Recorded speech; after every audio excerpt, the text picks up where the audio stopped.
পাখিবিহারী মন্দিরে পুজো দেওয়ার পর আমরা চলে গেছিলাম রাধাবল্লভ মন্দিরে। আমার পতিদেব বলছিল এতবার বৃন্দাবনে এসেছে কিন্তু কখনো এইভাবে ভালোভাবে দর্শন করতে পারিনি, কখনো কখনো তো পুজো দিতেও পারিনি, মন্দিরের দরজার সামনে থেকেই ঘুরে যেতে হয়েছে। আর আজকে আমরা উপরি পাওনা হিসাবে পেয়েছিলাম রাধাবল্লভ মন্দিরের পুরোহিতের কাছ থেকে এই লাড্ডু প্রসাদটি।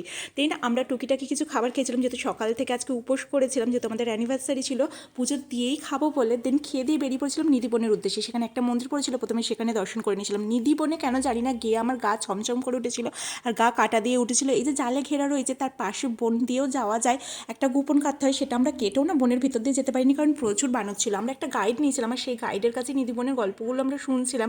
মানে এই যে যত গাছ রয়েছে সমস্ত গাছের কাণ্ডগুলো ফাঁপা, এদের সমস্ত শাখা প্রশাখা দেখো নিম্নমুখী, এই সমস্ত গাছগুলি সারা বছর সবুজে ভরা থাকে। প্রচলিত রয়েছে এই গাছগুলি আসলে ছদ্মবেশী গোপিনী, তারা ভগবান শ্রীকৃষ্ণকে শ্রদ্ধা জানিয়ে গাছের শাখা প্রশাখাকে নিচের দিকে মুখ করে রেখেছেন। রাতের বেলায় নাকি এই গোপিনীরা তাদের স্বরূপ ধারণ করে শ্রীকৃষ্ণ ও রাধার সাথে রাসলীলা করে থাকেন। স্থানীয় মানুষ ও ভক্তদের মাঝে প্রচলিত আছে যে এই মন্দিরে আজও শ্রীকৃষ্ণ রাসলীলা করে থাকেন। স্বয়ং শ্রীকৃষ্ণ, রাধিকা ও গোপিনীদের আবির্ভাব হয় এখানে। সন্ধে হতেই জনসাধারণকে এই মন্দির থেকে বের করে মূল দরজা বন্ধ করে দেওয়া হয়।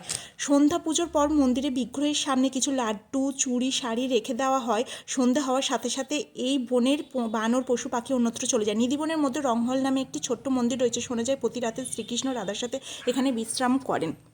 চলো আজ তবে আসি। রাধে রাধে।